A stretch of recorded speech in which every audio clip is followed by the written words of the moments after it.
I'm Zack Snyder. And I'm Aden Matthews. And welcome back to another YouTube podcast. One-stop shop for anything and everything related to YouTube. The show where we talk about our thoughts on the newest Marvel movie, as well as breaking down what we think is going to happen in the next one. Today we're going to be talking about the ending of Marvel's Eternals and why I think this means Big Chungus is going to be in the next film. Yo. Oh, shit. I haven't seen Eternals yet. This is a spoiler. I'm sorry. Tell me Big Chungus was showing up. With Marvel films, you got show up in the end credits scene. You got like a good 1 day before people start spoiling it on Twitter. So you have no excuse. I guess so. Yeah. So true. Fair on me, not being a film stan. Imagine not seeing every Marvel movie in theaters opening. You gotta When it just comes throw out. money at Disney. You just gotta throw it at them. Absolutely. I saw an What's image. worse? Unrelated. I saw an image of somebody defending like the GTA 5 remaster, and someone just responded with the photo of a neckbeard with a knife in his mouth, and it just says, "Leave the multi-million-dollar company alone." So that's kind of the vibe. I'm trying to stick with this. We shouldn't bully the multi-million-dollar. There's no reason to bully a corporation, right? They're just like us, right? No difference. Just like us. Just like us. Speaking of us, this is the YouTube podcast, not the Marvel movie podcast. Wow. Unfortunately. Y'all got me on the wrong podcast then. As you can tell, though, we do have special guests. Another YouTube podcast interview alum. Yeah. Returning for the second time, JaytheZoomster. Welcome to the show, bro. Well, it's good. It's good to be here. I'm having fun. Do you remember the last episode you were on? It was episode 11, and I believe it was shit. called Starting You sound YouTube pretty When You're confident, Young. And I don't even know, TBH. So It is episode 11. yeah. wow. And we Oh, talked yeah. about Originally aired January 28th, 2018. yeah. So it's been almost 3 years. It's nuts. You were like, we did what, this 6 podcast then? episode. Fucking feels like it. I know. So Tell me yeah. I mean, we talked about starting YouTube as like an infant and how it means like, you know, my content can evolve in ways that other people can't because like I'm young, and so the cringe kind of gets out of the way in a quicker way than some people who are like trapped in their ways of being older. And I don't know if looking back at things that has aged particularly well as a concept, because I did put out cringe, but it was an interesting discussion to have. So I'm glad to be back, because if there's one podcast on the internet that always brings quality discussions, it's this one. Have you been listening to the last 20 episodes? The last episode I listened to was episode 15 on my lunch break at high school in the 10th grade. So it's been We're a still while. in high school? The high school that you no longer go to? That I no longer go to. Yeah. So And that was the Let's Play episode. That one didn't even have a whole lot of value. In it no, either. it did not. Damn. But I will edit out this part of the discussion and just leave it at what you said about this being the most quality podcast ever. Well, it was out, weird. just It leave was it. because I would leave second period, which was like business and finance or something, and I would go to lunch, and I would get the cheeseburger every day, and I would put in my headphones and I would listen to another YouTube podcast consistently. Damn. So based. And then I dropped out. And I did From the not do that anymore. podcast. And high school. Listening to the podcast, I was like, no more of this shit, please. That had nothing to do. Well, I got sick of the Your Week on YouTube, bro. I didn't care. Quite frankly, I did Everybody's favorite segment. Well, you'd be like, Well, let's jump into these questions then. Yes. And I have another question I was going to ask Okay. you, but now I'm kind of curious. Okay. Like, what are your thoughts on everybody's favorite segment, Your Week on YouTube trademark? Okay, Kind of glad you had asked. some beef with it over the years. so it's a cool concept, and I really Mhm. really like the idea, but I Yeah. only had 30 minutes for lunch, and when I am very interested in the topic, and 30 minutes in, you're still talking about what you did not do over the past week. Because let's be real, you never did anything. You gonna like the last episode then we just recorded. There's a I- lot of nothing in that. I one, bro. really, really got annoyed by not ever getting into the meat of the episode on my lunch break. I was going to third period freaking civics class. I can't do that in civics class. I got to pay attention. Sure. I did sleep in civics class every day. Thinking back on it, it would have taken all of 5 seconds to add timestamps to when the topics. I agree. Sure. For the episode. And it's funny that thought is just now entering my head on episode 95 of the show as it's ending. I thought about it early on, but I will not be going back to add them. I'm just letting you all know. I'm not doing that. So, but cool idea though. Very very good. Very cool. Very cool. 95 episodes in to finally think, hey, maybe we should have timestamps for topics. Maybe that'd be. That would have helped a lot. Instead, what we did was we changed the format of the podcast so that you got a Your Week on YouTube episode every 2 episodes instead of every episode. Yeah, you just made the now topic. You can skip those entirely. Just made a topic a more big piece of it, but you also made it an isolated piece. I think it works out more. Right. But no, you're right. The biggest issue with the Your Week on YouTube segment is we don't be doing as much as we think we were gonna do some weeks, most weeks. Well, yeah. Now it's like I can, if there's a topic that's interesting, I can just listen to the episode. I don't, but I could. Sure. Once the series is over, I'll probably go and listen to some of them that I find most interesting. Not all of them, though, of course. But it's something I would be interested in seeing. Is some of the dope episodes. I've listened to a couple here and there. That was just episode 15 was the last one that I think I really listened to.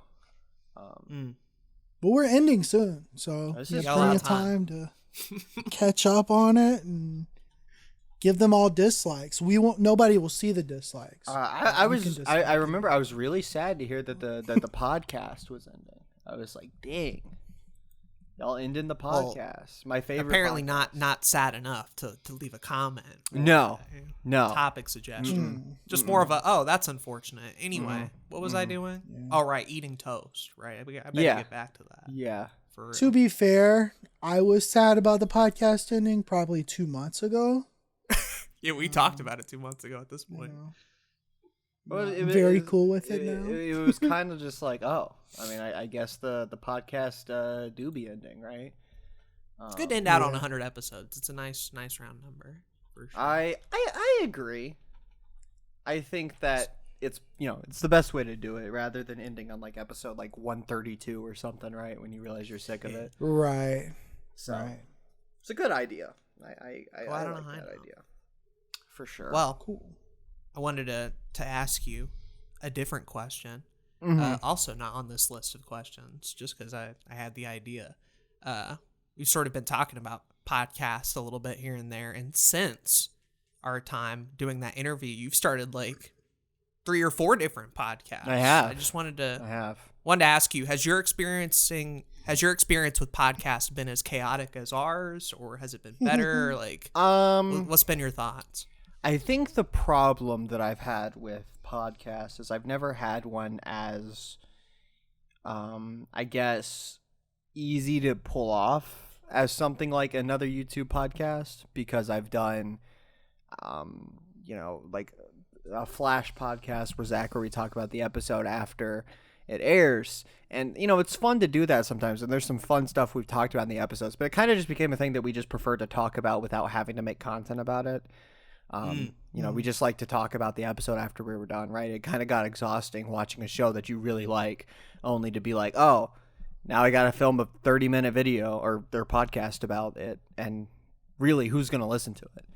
And then, after that, there was movie night, which I still think movie night was probably the closest that Zach and I and Aden ever got to a podcast that had true longevity and, a format that could really work.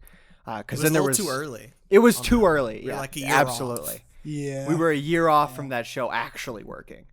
And then there was Simpin' for Walker, which was very funny at the start and very, very, very well done.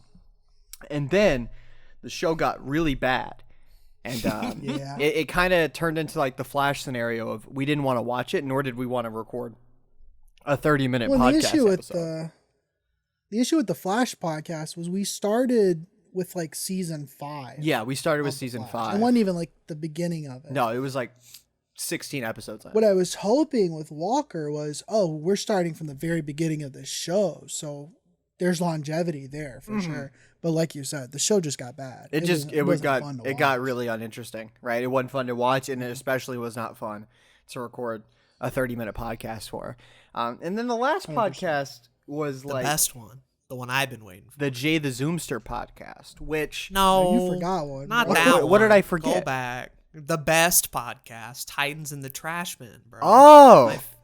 Yeah. I completely blanked that out of my mind. That's so funny. What do you mean you blanked it out of your mind? I mean, I completely pretended like it didn't exist. We stopped doing it, so. No offense to the JaytheZoomster podcast. It also has some good episodes as well. I was actually kind of excited to talk about the JaytheZoomster podcast. I was really looking forward to talking about that one. I was like, I got some cool things to say, but now I got to talk about the stupid Titans after show, which, on the list of podcasts that I've been personally involved in, I think that's the only one that actually like met its target goal. I'm looking at it now. I think there's literally an episode for every episode. We didn't even do a combo episode because we fell a week behind. There's just 13 episodes about each episode, and I'm very happy with that.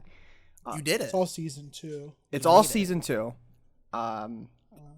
Which, and we got 2 good videos out of it from both of you on 2 for sure. Which is the best part. It just both your video and Zach's Titans video was improved by the fact that y'all watched it and talked about it week to week. I agree. That one was fun just because Titans is a show that is agonizing. And very funny too. So it's very funny to talk about. There was originally, a little bit of a, peek behind the scenes. There was originally a season 2 planned where we're going to talk about season 3 of Titans.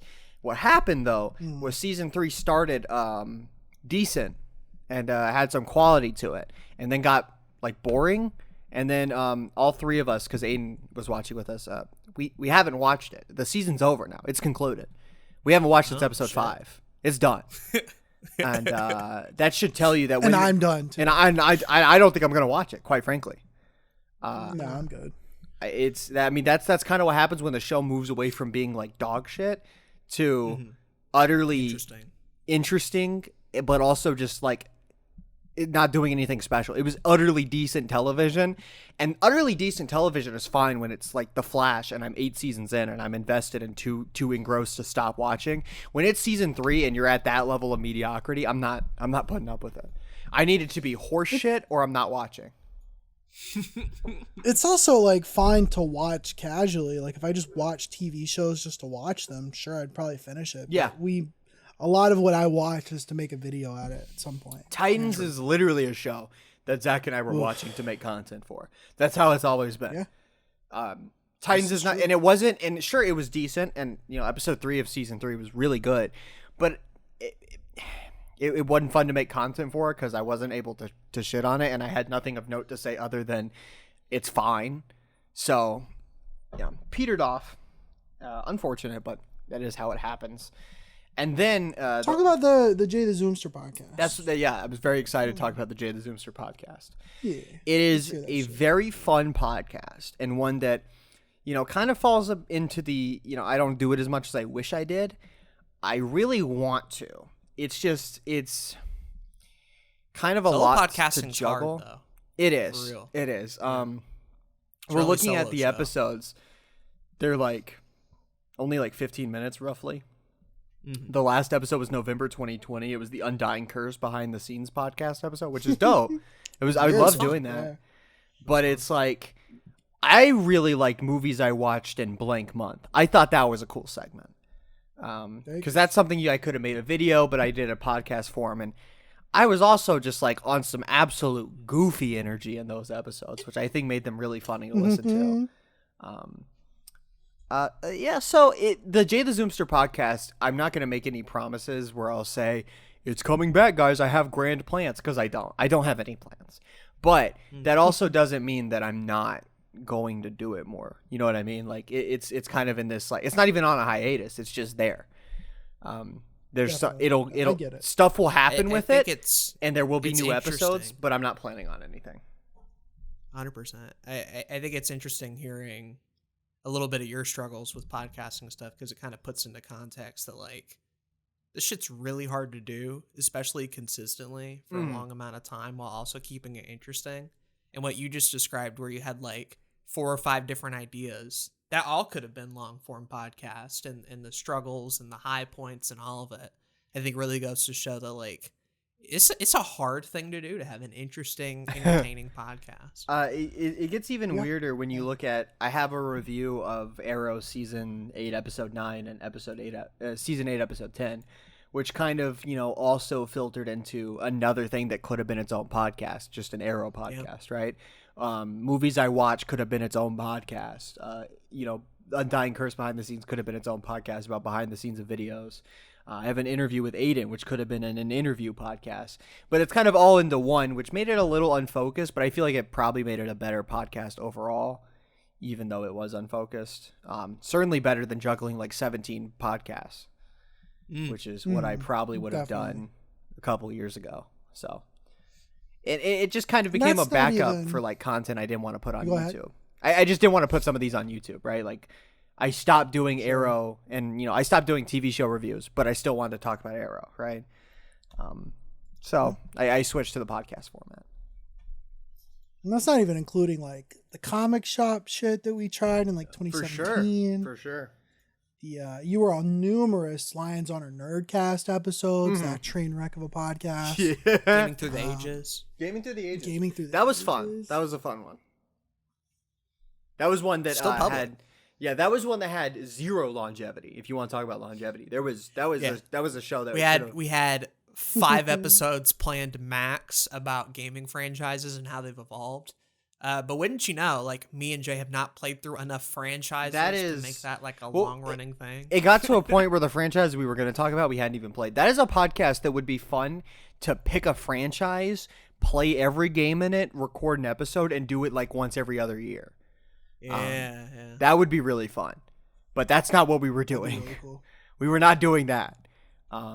We were talking about them from the perspective of somebody who had never played the games, and it did not end up. I think the episodes ended up fine, but we didn't have enough knowledge on what we were talking about to make it longer than like 3 or 4 episodes. I think there's only 1 episode out. There may be 2. 2. It's the Zach Zelda, was on the Mario one. Zelda and Mario one. Yeah. I was. Yep. I forgot about that shit. Yep, I did too. Because it was funny because it started as a Sonic episode. It was just going to be a podcast about the history of Sonic. We tried to record that fucking Sonic episode like 3 or 4 separate times. And it either had technical issues or the convo was boring. And like, I swear to God, I've talked about the fucking Sonic Rush games 3 different times to Mr. Zoomster. It is very, very funny. Very funny. Anywhere.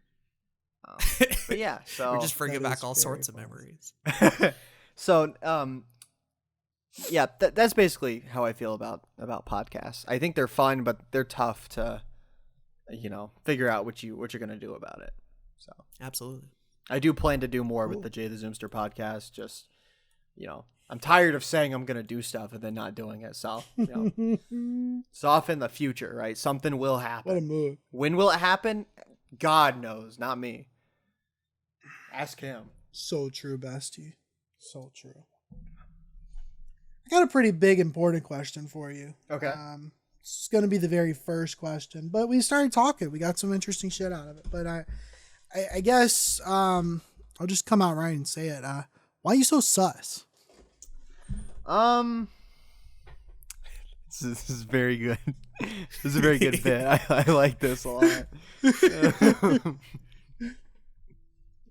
No, but seriously though, why? But seriously, I need like a laundry list. I think genetically speaking, I think there's a link between testosterone and estrogen into why people will act quote unquote sus, which I think is becoming a homophobic slur in a lot of ways. But if you wanted to know, that's why. I mean, I don't really know.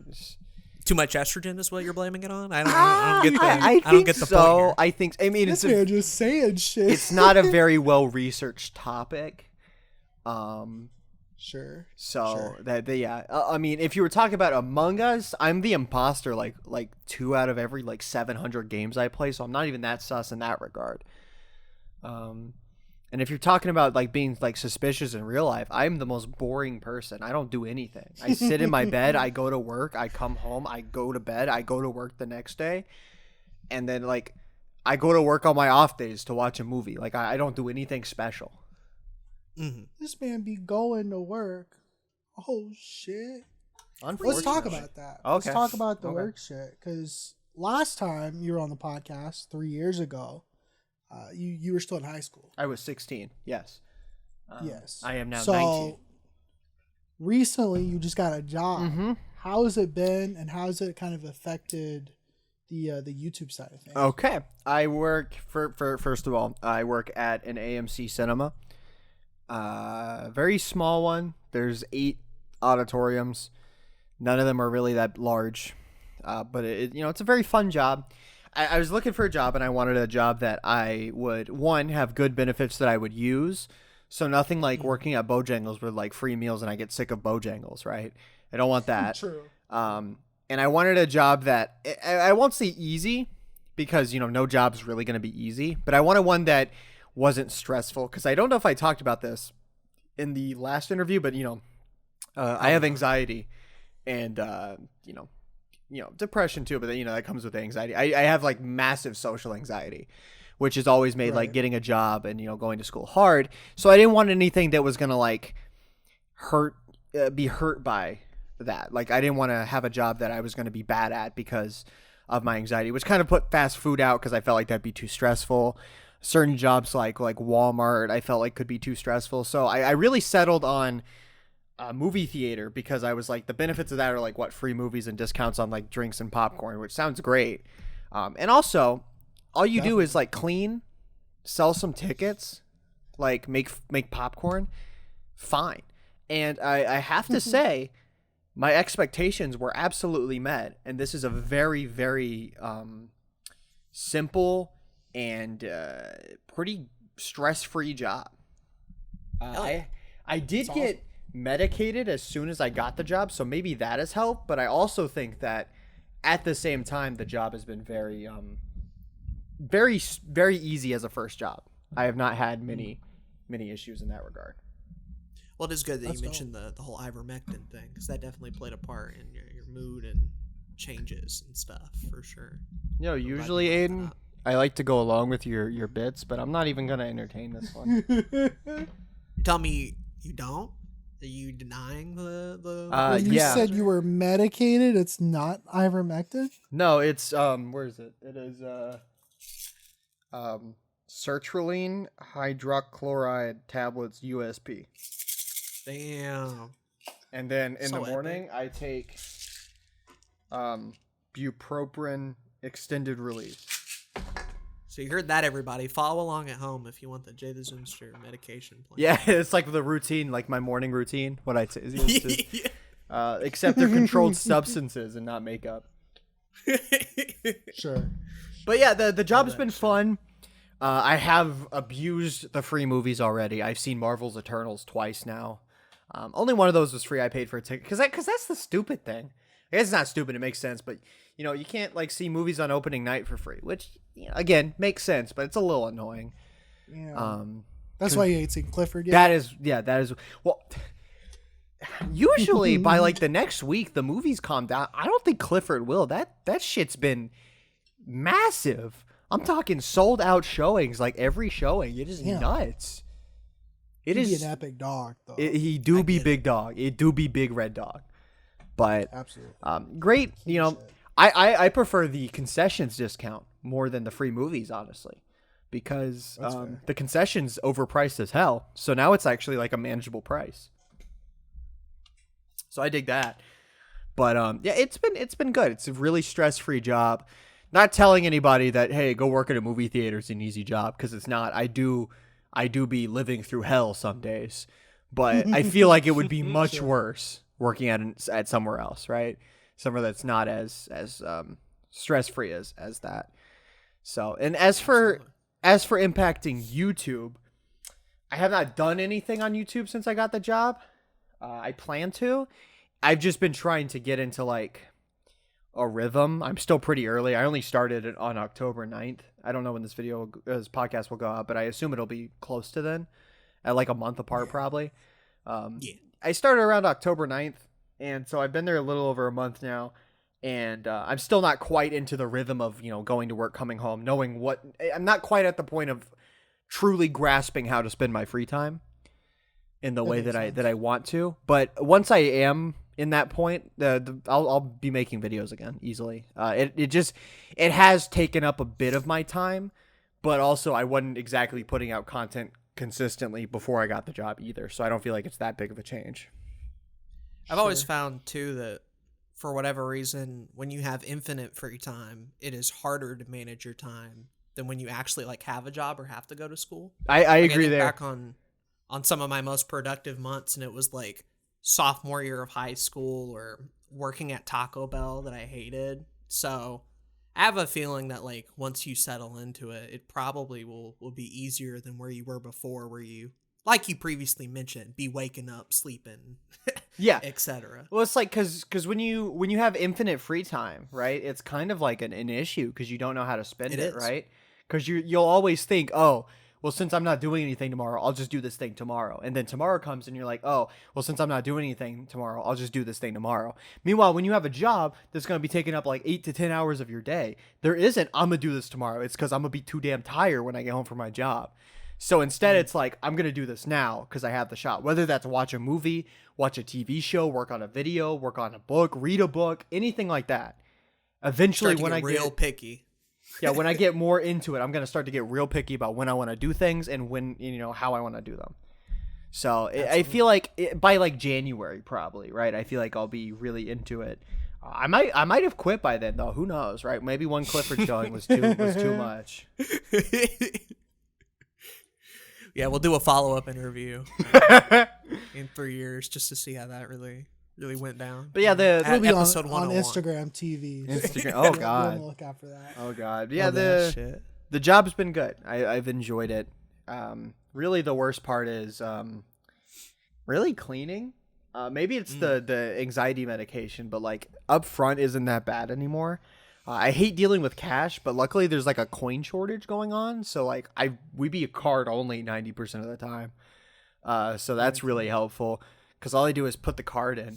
But when it's got cash, like sometimes the machine won't properly tell me change. So like I'm doing mental math, which I'm awful at, or I'm pulling out the phone calculator, and then they just be staring at you while you're counting the change. Like I get it, but like look somewhere else, bro. Damn. And then so I put it in there, and then just pay with card or buy your tickets online and scan the barcode, whatever. Like so much simpler, much simpler. And then I love being on food, right? I like cleaning because I get more downtime between cleaning. But if I'm on food and I gotta like make a flatbread pizza or some curly fries or like pretzels or something, that's so easy. You just pop it in, 2 minutes. You stand there, you take it out, you give it to the customer. It is so simple. Love that. So based. It do be based, but very, very fun job. Very fun job. Hell yeah. PogChamp check. How's everybody feeling right now? Y'all feeling pog? Poggers. I'm tired.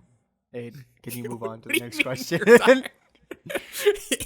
over here. All right. Since you said that, I'm going to pick one of these base questions on the list here. Okay. So, I wanted to ask, how has your life changed since being featured on the hit series Kari and the Captain? Do you find yourself getting recognized in grocery stores more often? Are you given free things? That's fan letters? That's still the funniest goddamn thing that I think has happened to me in the past year. I'm in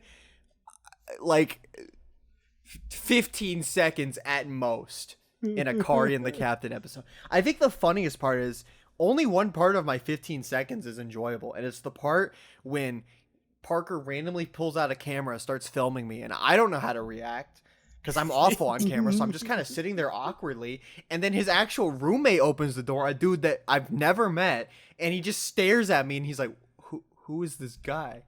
And it is very funny. And then the other half of that 15 seconds, we're just walking through the campus as I'm about to leave, and Parker decided that was the next best time to pull out the camera. Not the 4 hours I was with them, but then it is very funny. That is really fun. You would think, considering you and Parker have done so much content over the years, but it's been a very long time since you guys were in a video together, you would think he'd be like, oh, let me get like all this epic footage of JaytheZoomster visiting me in college. We played 2K together. That could have been funny to film. Like there was so many funny moments that happened that he didn't film. Literally, my best friend like visits me in college for the first time is a really cool video idea. That could have been its own Kari and the Captain episode. But instead, I'm 15 seconds of another episode. And for anyone unaware, Kari and the Captain is her friend Parker Carrie Knight's college vlog series that he no longer does due to cholera. But for a while there, it was like really well received by us in the community for sure. And Jay featured on a season 2 episode. It was the really premiere. fun. The premiere. Yeah. That was another thing. It was the premiere, which was like 30 minutes long, full of like a bunch of like dangling plot threads that just bounce between each other. So you know, you just there, and I'm just there. So no, to answer your question, I don't think I've ever been recognized from Kari and the Captain. Quite frankly, I wish I would yet. Right. I hope I do end up getting recognized. The most that has happened is some dude saw me at Food Lion after I gave him a ticket to the new James Bond movie at the AMC, because I work at a strip mall with the Food Lion like two stores down, and he just looked at me and he was like, "Didn't you sell me the No Time to Die ticket?" And I was like, "Yep." And then he went, "That movie sucked," and I was like, "Haven't seen it," and he just left. So it's the only time I've been recognized. So yeah. That's pretty funny. It is. Absolutely. Well, you know, that was a pretty hard-hitting question, but I guess I'll ask another question. We were talking about it in the DMs earlier about this group of video content on the internet that is kind of like content farms. You know, you got your Sean Chandlers, like you kind of mentioned, that every time a new Marvel movie comes out, they're making like 20 videos related to it, and most of them are kind of cut and paste. You've already seen the same video before. If you've seen a Marvel ranking video, you're going to see this one in the same light. What are your overall thoughts on channels like that? Seem to have a more focus on just putting out content when it's relevant rather than making the content that they want to make. Well, first off, that's my content strategy for 2022. I wanted to go ahead and say go. that. I think that is. You want to be a content farm? Yeah. I want to be like shot. No, that's not. I can't even. I hate shit like that. I think it's a fascinating discussion, because on one hand, there are people watching it and there are people that want to watch it. And there's a thing about if Eternals comes out and now there's 26 Marvel movies. And so now you got to update your Marvel movie ranking. And now you got to update your Marvel Final Battles ranking, your Marvel characters ranking, your Marvel soundtrack ranking, right? Your Marvel directors ranking, things like that. It's kind of in this weird paradoxical loophole of where I think on one hand, I get why they do it, because these are long running series that they have to update. I also get it because there are people that probably may have never seen this channel before that will find it through this updated ranking because it's relevant. So relevant content is important to growth. Sure. On another way, I think you can get away with that purely just with a new Marvel movie ranking. I think when it becomes content farmy is when we're doing like another Marvel Final Battles ranked, a Marvel characters ranked, a Marvel movie poster ranking the new upcoming Disney Plus Marvel shows by hype, when it's just logos. Like, what are you doing? Yeah. That's just like, that's when it moves from this is a relevant topic and it's something I've been doing and so I'm going to keep doing it, into I am doing this specifically because I need to put out a shit ton of content. And it's I the think two that's dichotomies. From a viewer, they want to be served what they want to watch. Like you said, it's YouTube as a service. But if you're a creator and your goal is to make art and videos that people enjoy, then yeah, suddenly that strategy begins to feel a lot more shitty. And I think we'd be a little bit nicer on people like Sean is if he's doing another Marvel movie ranking, to either one, have different thoughts, you know, spice up the video a little bit, say something new, or present it in a new way. When your execution is the same for 5 years and there's nothing different between a video of Marvel movies ranked you made 5 years ago to now, then yeah, that's when it comes into content farm territory. You start to look at it. Right. You look at a video from Sean Chandler in 2017, ranking the MCU, and then you look at a video from Sean Chandler in 2021, ranking the MCU. The script is the same. His thoughts are the same, down to the same joke. That's the same unfunny joke that he's made like 5 times now. The most you could do is, and you don't even have to do it every time a new Marvel movie comes out, but I understand if you do, change the script up. Rewatch the movies every year if you're going to do this, right? Not every time a new one comes out, but like between the last ranking of 2019 and the first ranking of 2021, I personally think that you should have rewatched some of these films to have a different opinion. If you're going to go through the effort of making a new video, I agree. It becomes like effortless and content farmy to just take your script from 3 years ago, make a new place where the new movie's going in, record it all the same again, and then include the new part and put it out. Like that's when it becomes like complete low effort, no thought put into it content, and it's just content farm at that point. And even then, I would be still a little bit more forgiving if we were getting the same thing in the Marvel Final Battles ranked or every Marvel villain ranked, right? Things like that. Because that's also being used in the same format. And it just comes across as like gross.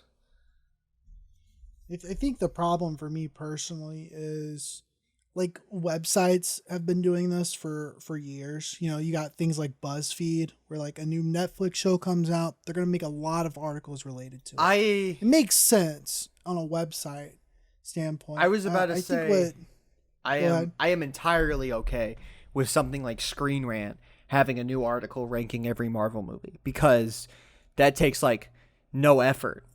It's usually a different writer too. It's a different writer too. True. They have a different, there may be a different, they're not just taking their old article and slotting in a new one. And even if they were, that's like an article and there's going to be so many of those. And I feel like that's different than video creation, which you can actually like, you have a bit more of a leeway to put new thought into, rather than and the Screen Rant I think that's kind of article. where I want to ask both you guys. Cause I know for me personally, I look at YouTube content as, an art form, and you know we debate these things about, you know, quality versus quantity and having a schedule and having a niche channel or a variety channel, and it all really comes down to how much content can you put out without sacrificing the quality and also feel good about it, right? Because like all three of us have the potential of finding a niche that we're super into and making like 20 videos about that topic every week. A new piece of information comes out about a Marvel movie or Star Wars or whatever it is. And plenty of channels do it and they do it really well. But I still personally look at my YouTube channel as kind of like an art exhibit where I'm curating all these pieces of content, and maybe that's not the way to do it. You know, maybe that's not, but that's how I still want to run it. What are your thoughts on? I think one thing people who are listening to this need to also understand is, Zach, Aden, and I are coming at this from a non-monetized standpoint. We are not making any money off of this. There is, and so on one hand, as a creator that is doing this for the passion of creating, something like Sean Chandler pisses me off. But when you look at YouTube through the lens of what Sean is probably looking through it as, which this is his job, this pays his rent, this puts food on the table, this pays his power bill, he has a family, this pays his children's food, this allows him to give his children nice things, this pays his car insurance, his health insurance, this is his livelihood. From that perspective, I personally think the content farm thing becomes a bit more understandable. I still think if I was in his position, I would probably try to be more creative about it. But again, I'm not in his position. I cannot say that I would with 100% certainty because there is a possibility that if I was depending on YouTube ad revenue, which is shitty, and if I was depending on trying to get more people to subscribe to my Patreon, which means I need to reach more viewers consistently because, you know, things get more expensive. I can't say that I would not do these cheap videos to try and pull people in. And I mean, you even have a video of Sean Chandler where he was talking about how to grow a YouTube channel, and he literally says, there's two types of videos you have to make. You have to make the videos that you want to make, that you know probably won't get many views, and then every time the new Marvel movie comes out, you have to make a video about that. And I get that. It's just, you know, from someone who isn't paying the bills and trying to consistently grow so I can pay bills that are, you know, becoming more and more expensive. I personally can have a bit more of an uppity, high and mighty stance on it that I think I don't know if I would have if I was doing YouTube as a career. There's something to be said too for the efficiency of it all. The fact that Sean at this point has his set, his setup, his tech, his scripts, his ideas essentially planned out for like a year in advance. You take a look at the Marvel schedule and you go, okay, I can do this when that movie comes out. I can rank this franchise up to Spider-Man because, hey, people like those movies as well. A new Star Wars comes out. We can plan the content on that as well. And even from a video-to-video basis, he borrows so much from one to another that it all just becomes this super simplified process. And I think one of the benefits to that is efficiency speaking. Sean Chandler can get the most out of 15 minutes than either you, me, or Zach. I agree. Like, combined. I agree. And I think that's a skill in and of itself. What I'd wish he would do is hire an editor to make that a little bit more digestible, visually interesting, and keep us, the viewer, excited for the new stuff. I think... As it is, I can't get excited about the same stuff. Because that's another thing that we haven't talked about with something like Sean Chandler and a lot of these channels is not only is the content recycled and churned out on a factory line, but it's not visually interesting. None of these channels are doing anything interesting with the editing. And again, I get it's their job, but also if you are doing YouTube as a job, you're probably somewhat passionate also about video creation. So would it not kill you to do a little bit more, even if you have to hire an editor? There are editors that can make your video the most dull video that you could have. You could have a dull script and a good editor can make that shit pop.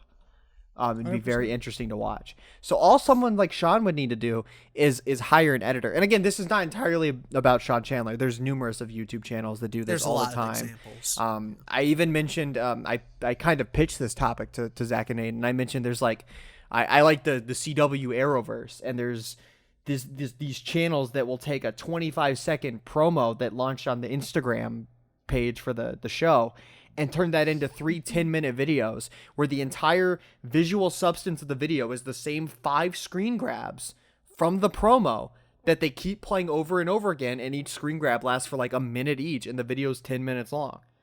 And that's what I'm talking about, where there's a way to present this information that isn't boring as hell. Get comic panels if it's an allusion to the comic. Get like, definitely, like more things like that. And they don't. It's almost structured like a newscast, like they're on like a CNN set and they're just getting stories and talking about those stories. If that's the case, like maybe a podcast would be more beneficial. I know it probably would make less money. Something a YouTube short makes more sense. A YouTube short, 1 minute. Absolutely. So hey, we got this new Flash promo and we saw Despero the alien conqueror in it. He's gonna blow up the world. It looks so cool. Go ahead, subscribe. Right? A TikTok. Right? Something simple like that. A community post. And granted, that doesn't pay the bills for sure. But that can still... A YouTube short where you're like, this new Flash episode is going to be so cool. Here's what we know about it. Where you read the synopsis, show some promo images, etc. That can still pull in new people who will see that short on their like suggested page. And they'll come and they'll watch the rest of your content, which could still be, more in-depth content. But people aren't doing that. Regular videos more monetizable. But in order to get monetization, your video has to be long enough to have an ad in there to begin with. Mm-hmm. So I feel like a lot of these channels have to drag that out to an unreasonable length just so they can qualify to sneak in a mid-roll. I think my issue is less with the 25-second promo being stretched into 10 minutes and more with somehow milking 3 goddamn videos out of the same 25-second promo where they take this one shot that somehow is an allusion to 3 different comic stories, even though those comic stories will have nothing to do with the actual episode of a CW drama. Like it sounds antagonizing as like a creator to even make content like that. I agree. I think that's what the disconnect that I have personally, because it's like it doesn't sound fun. Cool. It doesn't. I like the idea of ranking all the Marvel movies and talking about them all, but doing that every time a new movie comes out. That's why I have my Letterboxd, right? It's there for that. Yeah. If I want to rank shit, it's on my Letterboxd. If I want to review the new Marvel movie, that would work better. It's on my Letterboxd. Am I making money from that? No. Some people are. Some people be making money from their Letterboxd because they link it to a website because people really like their talk. They link it to a website. They link it to a YouTube channel. That's another way to grow that you can still get more people to come to your channel other than making 3 10-minute videos that one of them might pop off. So that's basically all I have to say about it. I get where it's coming from. Maybe I would change my tune if I saw the amount of money it was pulling in. But even then, is it pulling in that much? I have no way to know, right? The ad revenue for itself, I know damn well it isn't, right? Like this is coming from like channel pledges, super chats if you live stream, Patreon, just merch, stuff like that. That's where most of the money's coming from. So maybe it's worth it, but it's not coming from the ad revenue. I know that. So the real question is, based off of what I am titling this episode of the podcast, is originality on YouTube dead? No. That's kind of like the question. Always be something. That's kind of like the question where people will be like, is cinema dead? Are Marvel movies killing movies? Well, no, because good movies are coming out every day. You just have to look for them. So it's the same thing with YouTube, where it's like, is originality dead on YouTube? Meanwhile, if you really want to search for it, there's a good 4-hour like true crime series about interrogations that's really cool and super original on the site. And all these things are friggin' Quinn reviews 5-hour Nickelodeon sitcom analyses, right? Things like that, right? Where variety's still huge. It's huge. Absolutely. And it's very similar to cinema or modern day music, right? Where people like, is music dead because pop music is big? No, you can still find anything. So I get it's a clicky title, so I wouldn't try to come for your throat or anything. Great title. It's a fantastic title. It's one of the best. But I just wanted to ask it in the interview so that it's not clickbait. Oh, for sure. Yeah, we do answer it. The answer is no. And if you think the listener is like, oh, that's the title of the episode. Oh my god! I will do that if I listen to this episode 5 years from now. You'll be, oh my god, that's the title of the episode. Who could I guess? Shit. So what's the next question?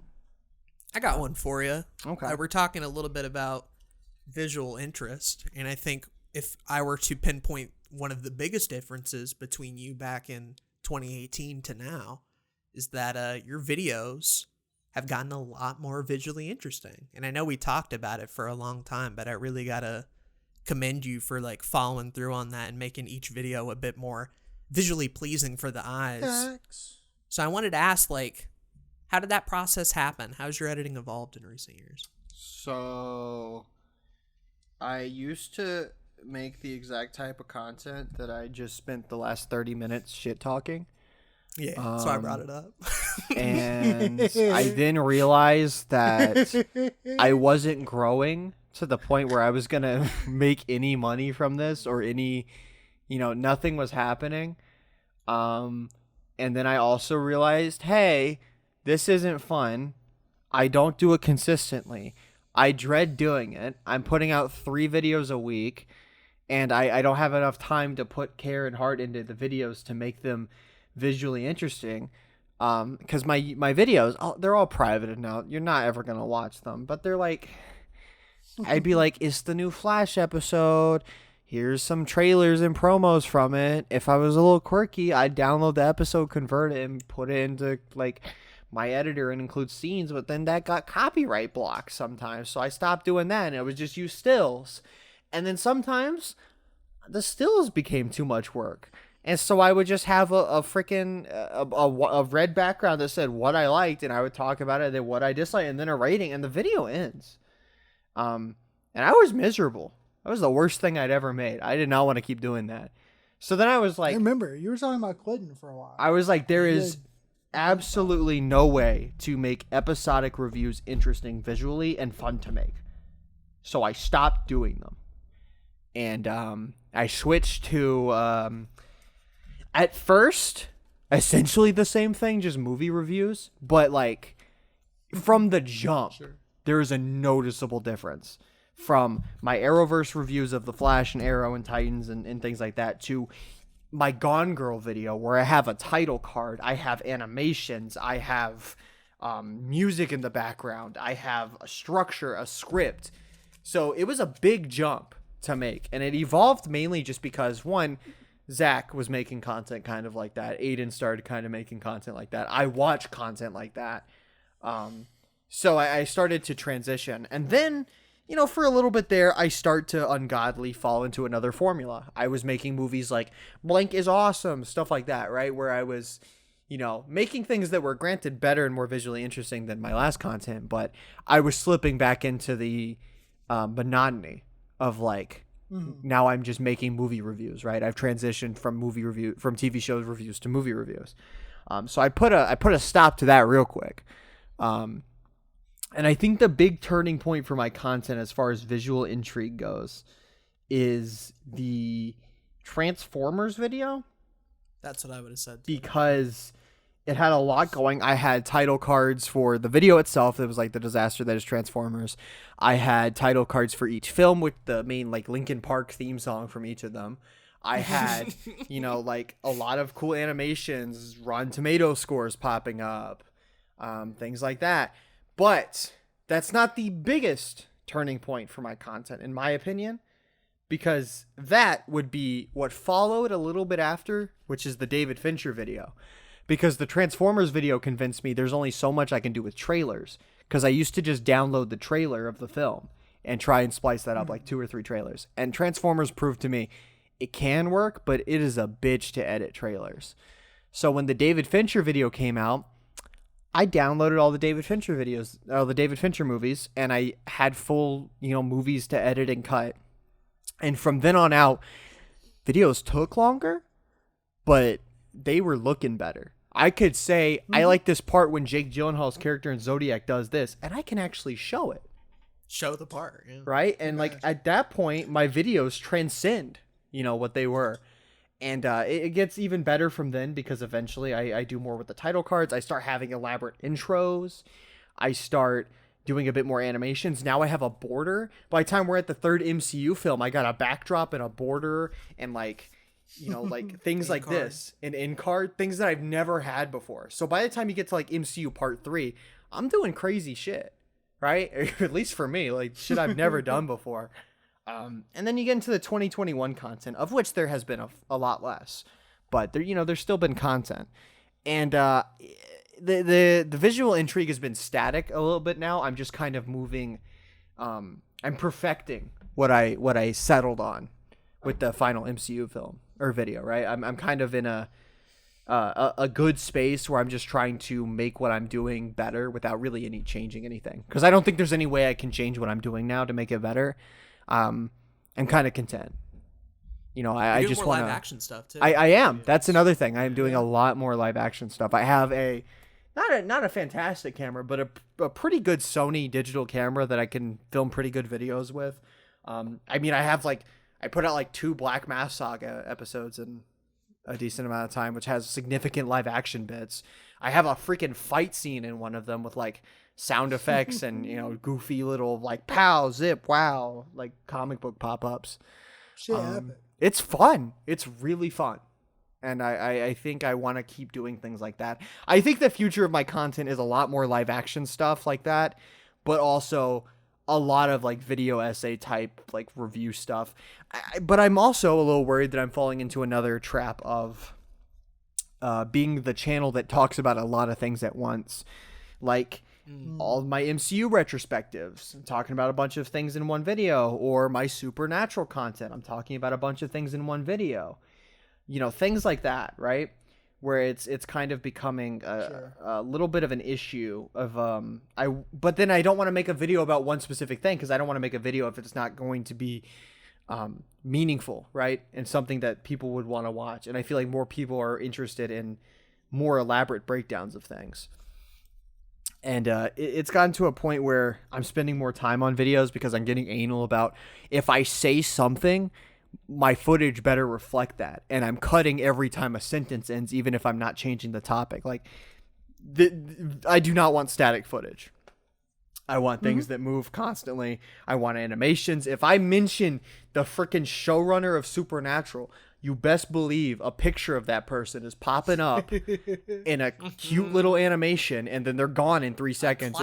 And that animation taken me like 15 minutes sometimes to get perfect. Or I say Supernatural season 7 is considered the worst. I got like 5 articles coming in showing that. And again, it takes me a good like 10-15 minutes to make it look good, and it's 4 seconds of the video.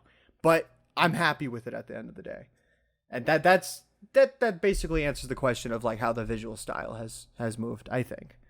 I've just become like what you were watching and what you were interested in versus like an inner desire to like improve upon. Yeah, I've become conscious of what I was creating, and very That's happy. A lot of people start out and wanting to create more like that. So that's how it's evolved for me. So based. It makes sense too. You know, I think we've all been doing YouTube for such a long time, and you started the youngest out of all of us, you and Parker, and so it only makes sense that your content strategy would change and evolve over time. The type of content you make would change and evolve over time.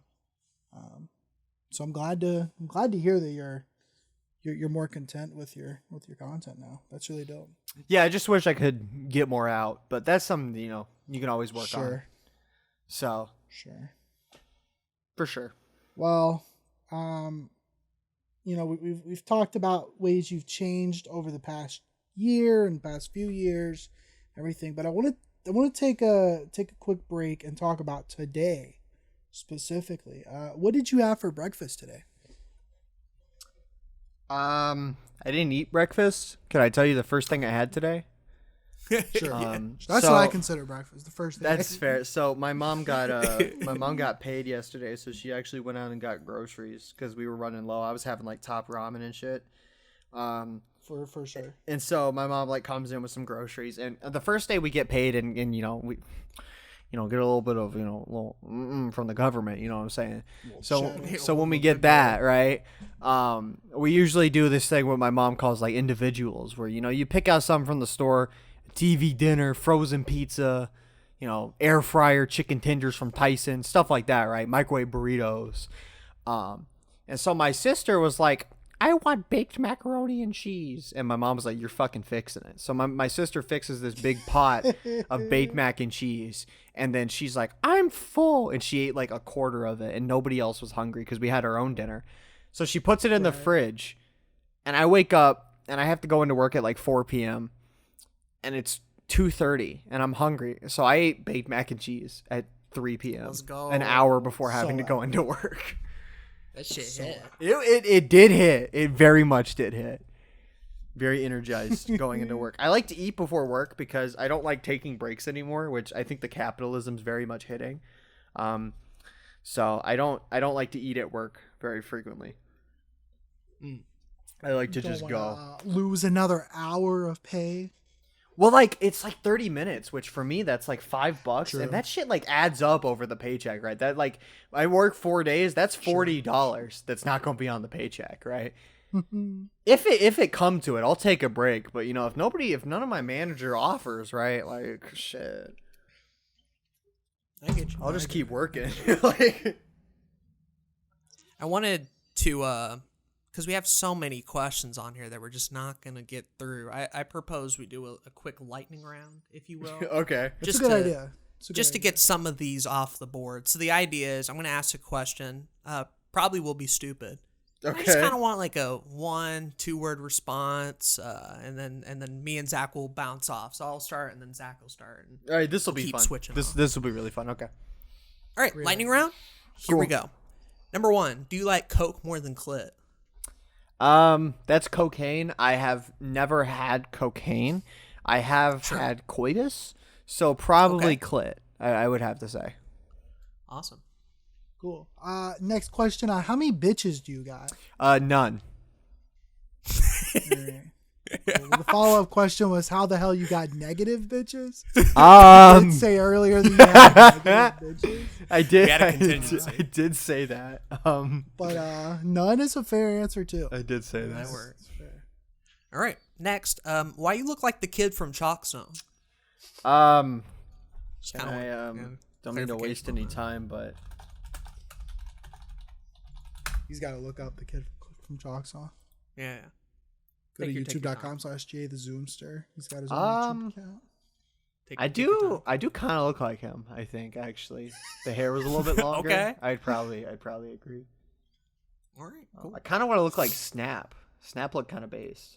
Snap cool. is epic. I like So that. I'm a big fan of Snap. Next question is dead ass. Yeah. You did write dead ass on you.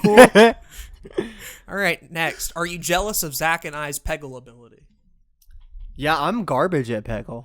Like I'm really bad. I wrote down yes as the very epic of you. Remember, keep this one quick. I know it'll be hard to not elaborate on everything. But why are you so bad at Fall Guys? I have the mental fortitude of a toddler. So when you compile that with like a bunch of like awful people, you start to figure it out. What a mood. What a fucking mood. All right, here's another one. What makes you qualified to run the popcorn machine after hours? Literally nothing. Dude, they shouldn't let me do that. I had to clean it tonight and I wanted to die. I just like reached my dumb fucking hand in there and like almost burned the shit out of my finger because I didn't realize it was still hot. Oh no. Almost had a workplace incident. That would have been bad. That would not be good. They really just let motherfuckers do anything with very minimal training. They put me in like the freaking like janitorial closet, told me to make a mop bucket. I never knew what the fuck I was doing. I could have put like chemical X in there, right? Like I don't fucking know. Making bombs in the they just let you do it. It's bizarre. Cool. Well, next question. Since your supernatural content has hit it big, when will you be getting rid of your current friends and start getting bigger YouTube friends? It's gonna be another year and a half. I think I would give it that long. Okay. I think that's Let me write that down that's on the fair. calendar here. That'll be very helpful. yeah. information. Yeah. So like around like It'll be like June 15th. Yeah. yeah. Yeah. Yeah, probably. 2023. All right, next. Fuck, marry, kill, SpongeBob, Squidward, or Patrick. They're all So, bros. There's like, no getting out of yeah, this one for sure. One has more holes than the rest. probably killing SpongeBob. I get he has a lot of holes, but like he mad annoying for real. Yeah. Fucking Squidward. Just because I feel like that nose could probably get erect, and that could be pretty fun. And lastly, I'm marrying Patrick just because that dude dummy thick. He probably good at the cookout. He probably making some like bomb like really basic food, like salad, bro. He probably got like a bomb salad. Something about that just hitting different. Lastly, he's faking being dumb, so he's smart as hell. Like that dude absolutely faking. Like Conspiracy. he literally got an episode where he says he can't always be his usual brand of stupidity. He has to keep SpongeBob on his toes. That motherfucker faking. Absolutely. No doubt in my mind. And what a mood. Yeah. What a mood. Speaking of being a performer that is faking, why are you a top 10 creator on OnlyFans? I wish I had an OnlyFans, dude. I'm not. It says here you're a top 10 creator. I'm not. All right, I was The capping. question does state top 10 creator on OnlyFans. I don't even know how to make a joke about that. Like what I don't know what I would do to be a top 10 creator on OnlyFans. Well, that's I where mean, the I have a couple interpretation comes ideas. in. Oh, whoa. Hold That's on. where the Hold on, interpretation back up. comes in. Pause. Are you denying?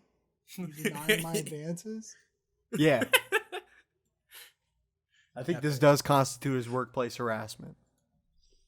Cool. Well, Aden had a question on there for later called "Why have you denied Zach's advances?" So I pretty much answered it. Oh, man. All right, I'm gonna do one more in the lightning round. Poggers or PogChamp? I'm a bigger Poggers fan. I feel like PogChamp kind of a mouthful. So like if something really epic happens, it's Poggers. Like I get paid, that's Poggers. That's not PogChamp. I agree with that. Cool. Thus ends the lightning round, where we got through most, if not all, of our joke questions. Banana Let's bread at work. Also Poggers. I think we got one more joke question, but I'm gonna leave that for after the podcast. I think Yeah, would be that really one fun, that one should not have Say- been mentioned or Oh written no. down. Oh Yeah. no. Oh man. Unfortunate. Most of our serious ones we have covered. We had the pivot from CW podcast. True. Talked about some of the older cringe stuff for sure. Let's see. I wanted to talk a little bit briefly about those Black Mass Saga episodes that you mentioned. And a problem that I have on YouTube, especially with longer review content, is someone like a Doug Walker, right? I'd be coming here to watch a review from Doug Walker, but then halfway through, there's like a stupid skit plot line that I gotta follow, and then I'm like, oh, fuck this. I just wanted his thoughts. So I'm like pressing fast forward. I'm on 2x speed, whatever. Mm-hmm. And you, as of recently, have done a lot of narrative-focused videos with Black Mass Saga and the crossover and stuff. I wanted to ask, how do you find that balance between narrative and the actual reviewing question? What you do is you pick something stupid to review. Like the Star Wars Holiday Special or the Lego Star Wars Holiday Special or Legend of the Guardians, the Owls of Ga'Hoole. Things that, like, yeah, people may want to hear your thoughts on, but, like, it's not going to be into... I don't want to talk about it, right? So when you're doing something that you don't even really want to talk about a lot, I feel like then it's a lot easier to justify having some crazy skit. Meanwhile, if I was like, here's all my MCU thought, or here's my thoughts on every Spider-Man movie, and then I have a break halfway through where I put on a Spider-Man costume and run through my apartment complex and harass people. Like, there's a difference between, like, that and, like, hey, here's a 5-minute opening of a storyline for Black Mass Saga, the review, and then another 5-minute closing. I think that's another thing, is you don't want to interrupt the review. You want the review to be a complete segment of the video, right? You don't want to go, oh, here's my review. I get, like, shot halfway through the review, and now I got to do, like, a whole storyline. Yeah. And then I finally get back. What you really need to do is you need to book open it and book end it with the storyline, review everything in the middle. That's how you should do it, and that's how I will always do it. I think one of the funniest things is when we did the Undying Curse, a lot of the comments in all our videos was like, oh, I love the story, or that was a cool section, or whatever. You go to the comments of the fucking Doctor Strange video, and every single comment is just answering your question about what you thought about Doctor Strange. There's like Yeah, zero comments about the crossover the Doctor whatsoever. Sleep one's really funny because they Yeah, do... Doctor Sleep. Yeah, My it's bad.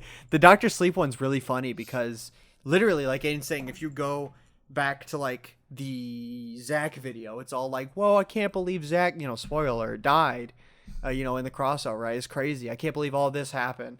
You go to Aiden's video, well, when it was first up. Well. And you got things like great crossover, dude. You go to Parker's video, you got comments like, what the fuck just happened? You go to my video, literally, like, it's all like, yeah, I thought the Doctor Sleep was a really good movie. I checked the viewer retention. People are dropping off as soon as the video is over. And I think that's because the video just starts. There's no preamble. All the preamble to it, story-wise, is at the end of the Ramson video. Very end. So I feel like I get away with it more. Meanwhile, say, like, Aden's video starts with like a title sequence and him finding the box and, you know, going into it. He also interrupts his review several times to interject story. He does it in a good way, though. He doesn't, you know, go off I on usually fade to black to where the point's over. Yeah, he doesn't interrupt the point and then go on a 10-minute tangent where he acts out some stupid storyline. Parker's opens with a Discord call and then ends with like some stupid tease to the next part. Zek's opens like a normal yin. Zex is pretty good about it too. Then Ramsden's opens with a Discord call where crazy shit happens, has his video, then ends with that. So his is like joined with that. Meanwhile, all the story stuff for my Dr. Sleep video, you could easily just stop watching a good 10 minutes in, and the last 5 minutes are completely like superfluous if you're just there for me to talk about Dr. Sleep, which is what I wanted. I think you made that decision in the planning. I did. I told you straight up when we were planning it. I was like, this is what I want. I want people to be able to jump off if they don't care.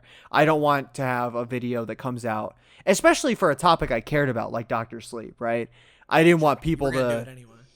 That was a video I had made the thumbnail for and had planned for like months before we ended up doing it.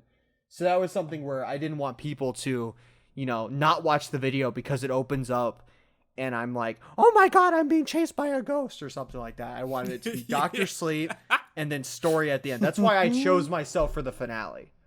It really worked out. I agree.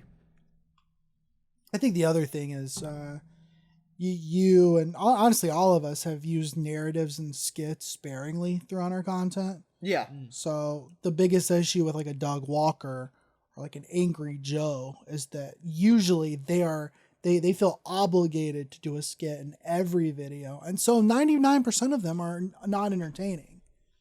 Meanwhile, I feel like a Scott the Waz, like he'll have some skits and some jokes and some narrative stuff, but they're so interspersed in between like the meat of the videos that even if a joke doesn't land, which for Scott, usually most jokes do land, but even if it don't bother me because it's so quick and we move on to the next thing. I feel like, I mean, it's getting to the point where I'm doing live action stuff, but it's not always like narrative or skit focused. Like in my Supernatural retrospectives, I have this gag where I find a new Supernatural copy in some random place. Right. So things like that work out really well. And then, you know, even if you do, you know, other than that, I have like the Fall Guys opening where I'm like, I really do be falling down and I fall down. Or there's a bit in the not Dr. Sleep, the Flashpoint video where I'm like, what would you do if you could change the past? Personally, I wish I'd never been born. And I do a quick edit where I like disappear, which is pretty funny. Things like that. And I feel like where you lose it is when you start to go too overboard, which the Black Mass Saga episodes definitely could end up doing. There's I'm not gonna mention it, but there's a channel that I like, and I don't watch all of his videos because he'll put these like massive skits and it'll be important to the storyline that he's got set up, and I'm like, that's cool, but I didn't come here for that. I came here for your opinion on films. I think the best way to do a skit is, you know, at the very end. A good example of this is like there's the Ralph the Movie Maker. He does a video about like Spider-Man. And there's at the end of the video, he's like, I'm going to go to Sony headquarters. I'm going to petition to get a good Spider-Man movie. And then like his younger brother like starts attacking him and like throwing him down the stairs and shit. And then somehow a smoke machine's like brought in and like it actually sets off the fire alarms. And he's like, the cops are literally going to be here. What are you doing? And like he just breaks character and it's really fucking funny. It's like 15 minutes, but it's after all the review is done. So if you don't care, you can stop watching. And it is hilarious. I really like that. And so that's the kind of energy I want with Black Mass Saga. Also, Red Letter Media does a good job. Red Letter Media does a great job. Yeah. Also, with the advent of YouTube chapters with time codes, if you see a YouTube video and it has the time code and it says review, skit, review, just click the review if that's all you're interested in, right? 100%. Like 100%. Quinn reviews 5 hour. Not help your watch time. No, people will be more satisfied. No, Quinn reviews 5 hour iCarly video. If you don't care about the intermissions, click to when you start talking about season 3, right? Very easy, very easy. And I feel like that's a way to fix that. Like a DVD menu. Scenes you want to watch. Chapter select. 100%. Cool. I just wanted to ask that because that Dr. Sleep video really had me thinking about it. It's like, motherfucker managed to do a crossover video that serves the purpose of the crossover, but also is just a good Dr. Sleep video, and that's really hard to do. I'm a genius. I think that's how I was figured out. I think like I'm just really smart. I wouldn't go that far. I remember on the previous interview, I think we bullied you for like a solid 5 minutes. I have a gigantic IQ. I watch a lot of Rick and Morty. Oh shit. Yeah, speaking of things that are popular and shouldn't, you really like Supernatural. Mm-hmm. Is this gonna lead to anything, or is this just like? No, it is. It is. Okay. So you really fuck with Supernatural. You've been watching the show for a long time. Mm-hmm. Made a lot of videos over the years, but more recently, over the last year, you started this massive Supernatural retrospective, and within those videos, plus your season 15 review video specifically, you got a lot of views from Supernatural content. I have. Yes. It is been banging for you. It's been nuts. And watch hours you needed. Watch hours. Yeah, I am currently at 9,000. So I have 848 subscribers as of recording this, which means I am like 152 subscribers away from being monetized, which is absolutely nuts. Because with the amount of like watch time I have now and I'm continuing to get, even if I don't hit that by like June next year, I'll still have at least 4,000 to 5,000 hours of watch time to be able to hit the subscriber goal. And it's a really cool safety net. But yeah, what was the question again?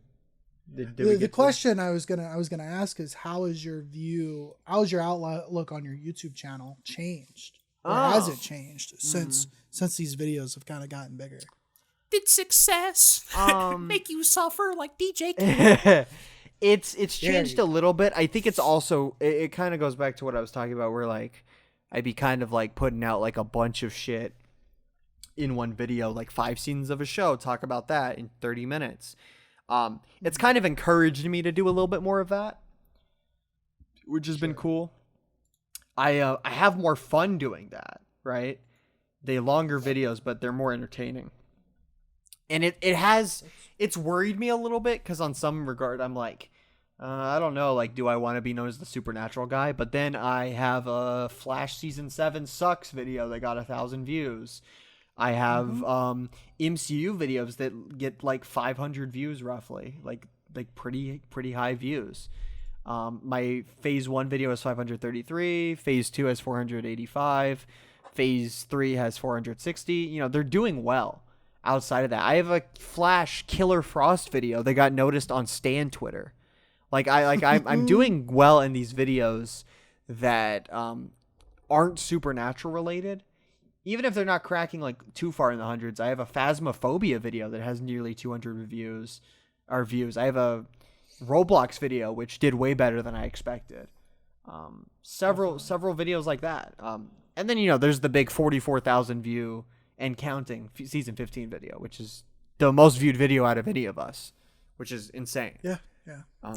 Broke the record. It's nuts. Again, so there's a little bit of me that's worried, like I don't want to be the Supernatural guy, but then there's another part of me that's like, people are watching my content no matter what it is. And I think that's also because I'm making content that kind of has overlap with Supernatural. It's that niche like feedback loop to where by making more Supernatural content, people are coming for that. But also, a lot of Supernatural fans are interested in the Flash. A lot of Flash fans are interested in the MCU. A lot of MCU fans are interested in other big franchises like Transformers or Hunger Games. Yep. So as long as everything kind of connects in some way like that, basically, JaytheZoomster has done a better job of branding his YouTube channel over the last couple of years than a lot of people that I know, myself included. That shit's dope. Yeah, it's cool, and it kind of goes back to the thing we were talking about, where like I mentioned, Sean Chandler says you got to make a video you want to make, and then a video you have to make to get the views. So it's been cool to have a fallback of Supernatural, where I'm like, yeah, this is gonna do well. Like my season 6 and 7 videos nearly at 1,000 views, is at 899 now. So that's a video I know is going to do well. I know that in the first 24 hours, it will most likely reach 100 to 200 views. Dope. The difference is I love making those because the thing that got me big is a show that I adore and have a ton of attachment to. So it equals out to where it's like, if I was known as the Supernatural guy, I do be liking Supernatural. So it wouldn't be the worst thing in the world. Meanwhile, if I was known as like the MCU guy, I'd fucking hate it. Right? The Arrow guy, the Titans channel, right? Like the Flash, even the Flash channel would be a little bit more dubious for me. I think than that's something the like thing Supernatural. That, like, going back to that content farms discussion, it makes you wonder, do people like Sean Chandler just love the MCU so fucking much that it doesn't bother them? I feel like they got to. I feel like they have to love the content or they wouldn't be making it, because I don't see any purpose in making any video if you didn't enjoy the process of making it, right? For sure. And so by you talking about Supernatural, one of your favorite TV shows, you had the chance for it to get big, and it did, and they'll continue to grow, and you still got other Supernatural content coming, so that's really cool. For sure. I also think there's a bit of an advantage in your case, and a lot of people talk about it, especially in the streaming space, that if you want to make an impression online, you gotta have a camera, because if they get to see your face and they can form a connection and blah blah blah blah blah, and there's all this extensive research. And while I still think that is true to streaming to a certain degree, and even though you're most certainly still doing some live action stuff, it really goes to show that like YouTube at the end of the day is just a search engine. And if you have the topics that people are looking for and want to watch, sometimes it's easier not to have a face involved at all and just hear someone talk about something through writing and good enough audio. And you've gotten the most out of your mic in general. So I agree. I think it kind of sort of bucks that trend of advice where everybody says you have to have a webcam. And I still recommend it for like 99% of most people. But I think in your case, it's actually an advantage, because if I'm just some random kid who just wants a Supernatural video, almost not having a face there makes it a little bit easier to just engage with your writing, which is your biggest strength in those videos. Because you're not gonna care what the dumbass 19-year-old who watches Supernatural looks like, right? If you're just watching Supernatural content, it's different for different genres, though, for sure. Sure. For sure. I agree. I definitely agree. That's how I feel about it too. So I feel like we're getting closer to the end of the episode, so I wanted to throw it out there for you guys. Figure Aden can ask like one more question, unless there's like two that you're like burning to answer, and then one more. And then I'll ask like the last question if that's cool. Okay. And we'll end it off there. We ended up getting through a lot of these, surprisingly. So lightning round was lightning a round. Genius idea. I'm glad really you did speed through some of them shit, because I had a lot of goofy questions that brought up the shitty questions, Zachary. Pretty abysmal, honestly. My questions have been nothing but excellent. Sure. Okay. So questions. I'll let you tackle the last question. And I'll go with just a classic, one that gets asked in like every YouTuber interview. We might have even asked you this back in the original episode. Just your favorite and least favorite video you've made. Yeah. Okay. It could be this year if you want to like. I'm gonna make it easier on yourself. I'm gonna go everything public. Okay, everything public. That's fine. Favorite video I've ever made. The Golden Age of Supernatural, seasons 1 through 5. Easily. I feel very happy with that. Great video. Really liked making it. Really passionate about those first 5 seasons in particular. Even if nothing else from the show I got to talk about. If I never did another episode of the retrospective, I would be content with that being the video made. Because they're like near perfect 5 seasons in my opinion. Genuine quality. And I did a really good job, in my opinion, of covering them. Least favorite video, public. I'm gonna change it a bit from public, and kind of like start it at like when my content changed, so 2020. Just because there's some pretty shit videos that I have public from like 4 years ago, back in the day, that I don't really want to talk Sure. about. I'm gonna kind of go in a weird direction because there's a couple that are very easy that I could talk about. I'm gonna say, it's kind of hard. I'm kind of happy with most of my videos. It's This man said he don't probably make any bad content. No misses. no. They're all good. I have very easy picks, and I may just have to go with those because I don't have like a hot take. It's like the Princess Mononoke Friends and Favorites episode, right? Just utter like That's an easy one. mediocre That's what I was talking about. Like most of those episodes are very easy. I only like 2 of them. So it's like I was thinking like, what's a hot take? And I was looking. I'm like, nothing else after 2020 could I call my least favorite that isn't that. If I go before that, like friggin' Supernatural season 13 episode 1 Lost and Found promo breakdown. My hopes from Arrow and Flash this season. Aquaman is fine. Doctor Who Christmas specials ranked where I just used the poster stretched out because I kept getting copyright struck. Things like that. Yeah, that shit was frustrating. That I could have talked about. Another one I could have done that isn't 2020 was the first pilot season episode. I do not like. But that's like not a least favorite. That's just I like what that show turned into far more than what it started as. Sure. So yeah, I would say you can always remake that one too. I could absolutely. I would say Supernatural seasons 1 through 5, and then Friends and Favorites, either Princess Mononoke or Perks of Being a Wallflower. No, definitely Princess Mononoke. Perks of Being a Wallflower had the awesome "Am I quirky dough? Am I edgy dough?" Opening line, which I found very funny. So definitely the Princess Mononoke one because I feel like that's a really good movie that I did not talk about enough. Also, Zach gave a horrendous audio recording of what makes it his favorite film. I remember this. Yeah, I'm like, what makes this your favorite movie? And you're like, it's epic, it's really pretty, and I like it. And that was it. That's the whole thing. Oh no! Lovely. And it's the shortest of them. So I think I was worried. I think I was worried about the video being too long, and I didn't want to like. And it's 5 have minutes. This gigantic spiel, and I didn't want to be like pretentious or some shit. Yeah. So I was like, I'm just gonna be like, it's an epic movie. I'd be fucking with it. He could have been Parker. He was like, so that's my opinion. My opinion that this movie good. I like this movie. At least that video is kind of funny though, because I shit on the movie. It's the only one that I'm like, yeah, I don't like this.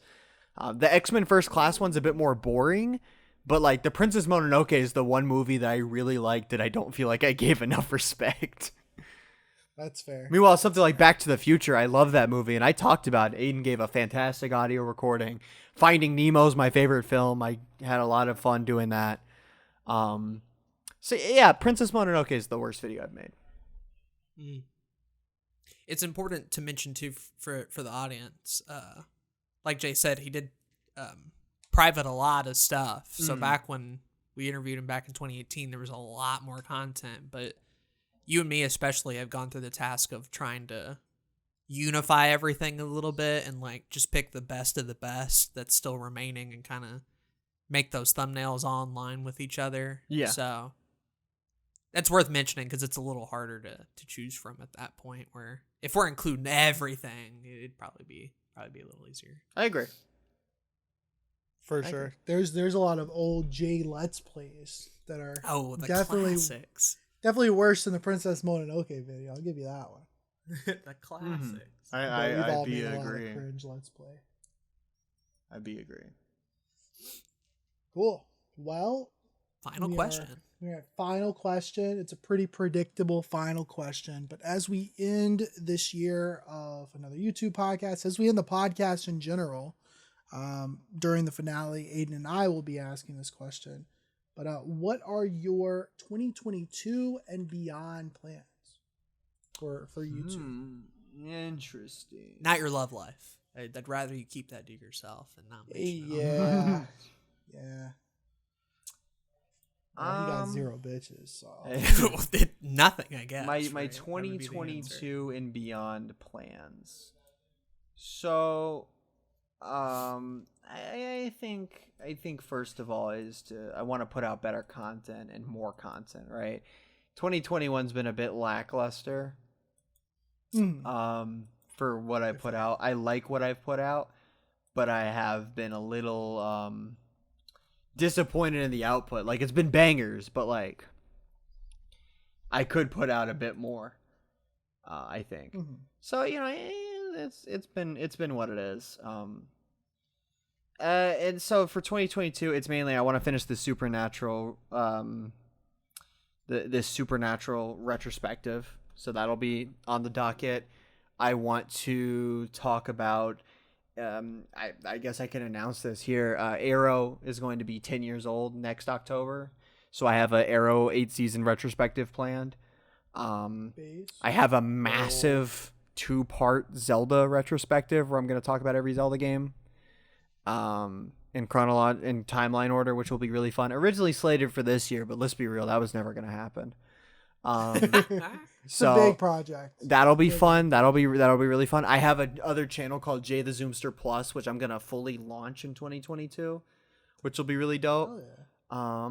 And yeah, just kind of do what I'm doing now, but better, more consistent, have more content coming out, a lot more mini series. I really like the series idea, like multi-part videos, right? Like the Supernatural one. Things like that. I think if it's a big enough topic, the MCU one, that's a mini-series is going to continue because every year I'm going to be doing a roundup of everything that came out that year. So more mini-series I think are gonna happen. There's going to be more things like that. Epic. Can we expect a Clifford review this year? On my letterbox, maybe. Not doing that on YouTube. That's not quite what I asked. I want a 50-minute YouTube review. That is no. Clifford, the Big Red Dog. What are you on First about? we have to start off with the manga, and we go back. The manga. Yeah, I read every Clifford book. That's right, all 72 of them. Like every goddamn Clifford book. That would be insane. I would gotta do hear that what if the I had the movie money is. for it. I bet gotta you hear would. what the movie would be like from a mega fan's perspective, such as yourself. Shit would be epic. Them books would be really expensive to get all of them, though. I agree. Well, we thank you for coming on the podcast. Yeah, I had to clear my really busy schedule, so. Yeah, really helped us with our lack of topics. Do you have any final words to the podcast as we approach our ending? Anything you want to plug? Anything you want to plug? It saved me from suicide, so in that regard, I really can't thank it enough. I think it's really helped me in that regard. So thank you to another YouTube podcast. Yo, glad to hear. That's a pretty good review. Yeah, right. If you could put that on the iTunes page, that'd be. We'd be needing the reviews. It stopped me from killing myself, so that's cool. It's been a really fun podcast to watch evolve, and I'm a little sad that it's ending, but at the same time, it's probably for the best, right? To end on a high note of 100 episodes, kind of wrap things up in a neat little. It's the right time for it. Right? I agree. There's only so much you can do. You guys are hurting for content, so it's like doing a podcast for 4 years will do that to you. 3 to 4. We're moving to MCU podcast. We got plenty to talk about. Yo, the MCU cast. I'd hate to break up the sentimental energy right now, but I do have to remind Zachary that we did not read the ad for today's episode. I know. Do be unfortunate. If Yeah. you feel like including it at the end, maybe get Jay to read it. We won't. Maybe a little kiss, little smooch, perhaps. You guys want to check out the Awesome Creator Academy YouTube starter kit? It is in the description. As always, we got about 20 minutes into the podcast, and I remembered that we didn't read it, and I was like, fuck it. At this You point, did better than me. I just now remembered who it. cares? So. But feel free to check it out. YouTube starter kit, you've heard us talk about it for 50 episodes in a row. But it's still epic. we still love it. Go check it out if you're interested. Link in the description below, as well as to Jay's channel. Yes, absolutely. Zach will remember to put Jay's channel in the description. And future Aden, if you're listening this episode, can you check the description for me and let me know if I did put it in there? Cool. Thanks, bro. Appreciate it. Also, be sure to link a picture of Mr. Popper's penguins in there for sure. Just because not many people be thinking about Mr. Popper's penguins these days, and I want to kind of like spread the word on that. It is 5 a.m. for Jay and I. It's 4 a.m. for Aden. So I'm gonna say, can you tell? Thank you for listening to the episode. We only have a few more of these left, so please let us know what you thought about the podcast. One of the last main topics we're gonna be doing is reading any comments we got. So hit that up. Yeah, no more topic suggestions. No more reading your name out. We're pretty locked and loaded for the end here. We got the topics and what we're gonna do. So, thank you for the support. All right, cool. I've been Zach, and I've been Aden. And thank you for listening. Go ahead, Jay. Go for it, bro. Go ahead. I've been this Clifford. Motherfucker interrupted you. You've been Clifford. And I've been Jay. It was very great to be on here at the tail end. So. And thank you for listening to this week's episode of another YouTube podcast. So I wanted to include a little bonus question about what your most devious lick is. Oh. Easily y'all motherfuckers' hearts, bro. Stole that shit. Oh, shit. Stole that shit. Damn. Got me blushing and shit. We done. All right, cool.